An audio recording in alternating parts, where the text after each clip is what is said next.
So you want to know the story of Gengar and Clefable? The theories behind Gengar and Clefable has two variations. One before Generation 6 and one after Gen 6. So I'll try to cover both. So the original theory between the relationship of Clefable and Gengar was that Gengar is Clefable's shadow. So the first reason why people think that Gengar is Clefable's shadow is that they share a very similar design. They're both very round Pokemon with spiky ears at the top, and while Clefable has this tuft right here, Gengar has some spikes right here. The two other major differences is that Clefable has these two wings right here and a curled tail, meanwhile Gengar has a straight tail and he has spikes on his back, as seen right here. Now while the designs are not the same, they are very similar. And as seen in Gengar's Pokedex entries, Gengar likes to hide in shadows. So Gengar being a shadow for Clefable does make sense. And further reasoning behind this theory is simply in its name, Gengar. Do you know what is a word that sounds very similar to Gengar? Doppelganger. Doppelganger just means a clone of a person, so Gengar is a doppelganger of Clefable. And then the big reason that really ties this theory up together is simply the typing of Clefable and Gengar.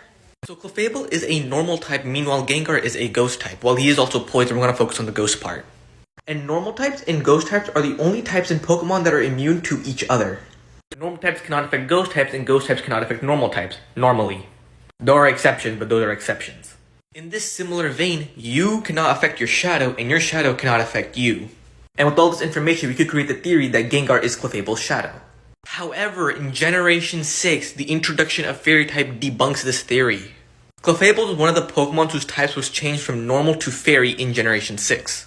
And because Clefable is no longer a normal type, it is affected by ghost type attacks.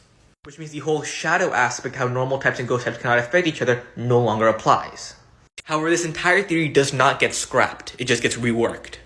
Rather than Gengar being Clefable's shadow, Gengar is a dead Clefable.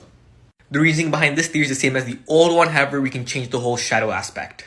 The new theory basically explains that now that Clefable is a fairy type, Gengar's poison typing makes more sense.